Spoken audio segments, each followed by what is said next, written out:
প্রিয় দর্শক, আসসালামু আলাইকুম। আমরা ভূতের গল্প শুনতে শুনতে সেই ছোটবেলা থেকে বড় হয়েছি। সেই ভূতকে অনেক কাছ থেকে দেখার জন্য এবং আপনাদেরকে দেখানোর জন্য সন্ধ্যার পরে উপস্থিত হয়েছি এই বিশাল ভূতের বাড়িতে। এখানে রয়েছে অনেক পুরাতন পরিত্যক্ত মন্দির এবং লতা পাতায় ঘেরা জঙ্গলে আবদ্ধ রাজভবন। আমাদের সাথে ঘটেছিল এক ভয়ঙ্কর ঘটনা। সব কিছু দেখতে এবং এখানে কিভাবে আসবেন তার বিস্তারিত জানতে সাথেই থাকুন। ভিডিওর শুরুতেই শফিক ব্লগের পক্ষ থেকে আপনাদেরকে জানাই শুভেচ্ছা ও অভিনন্দন।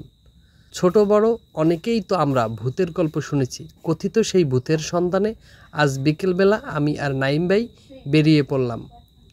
হাজারো মানুষের তথ্যের ভিত্তিতে আমাদের গন্তব্য হচ্ছে যশোরের বিখ্যাত জমিদার সদানন্দ শাহ ও সাধু সাহার উত্তরসূরি বিজারাম শাহ ও সীতারাম শাহের পরিত্যক্ত শত বছরের পুরাতন জমিদার বাড়ি। আপনাদের সাথে কথা বলতে বলতে আমাদের মূল গন্তব্যের কাছাকাছি চলে এসেছি। এই জমিদার বাড়ি বরিশাল জেলার বানারীপাড়া উপজেলার সাতানি গ্রামে অবস্থিত।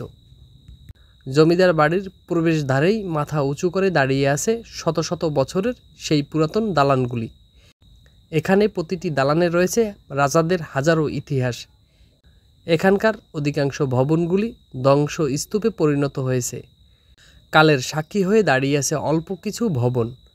আমরা শুনেছি এখানে সন্ধ্যার পরে বিভিন্ন রূপে ভূত মানুষদের ভয় দেখিয়ে থাকে। এখানকার চারপাশ অনেক নীরব ও শুনশান এবং প্রতিটি ভবনের ভিতরে ঘুটঘুটে অন্ধকার। প্রিয় দর্শক, আমরা সাতানি জমিদার বাড়ির পশ্চিম দিকে একদম শেষ মাথায় এসে দাঁড়িয়েছি। এই জমিদার বাড়ির শেষের দিকের ভবনগুলোকে ঘন জঙ্গলে ঘিরে রেখেছে। এখানকার ভবনগুলোতে ঢোকা মোটেও নিরাপদ নয়। আপনি যদি একা আসেন কখনো ভিতরে ঢুকতে যাবেন না। আর এখানে একা না আসাই ভালো, কারণ তাহলে ভয় পাওয়ার সম্ভাবনা রয়েছে।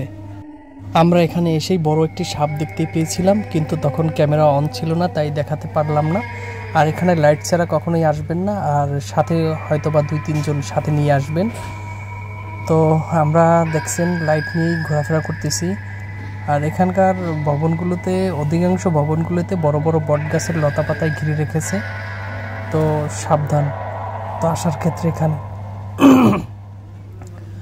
আর সেই শত বছরের পুরাতন যে ওয়ালের যে পেন্টিং করা হয়েছিল সেই পেন্টিংয়ের চিত্র এখনও কিছুটা দেখা যাচ্ছে। আপনাদেরকে আবারও বলছি, এখানে আসার আগে অবশ্যই সাবধানতা অবলম্বন করবেন আর বড় টর্চ লাইট নিয়ে আসবেন সাথে। তো আজ এ পর্যন্তই। ভালো থাকবেন, সুস্থ থাকবেন। আল্লাহ হাফেজ।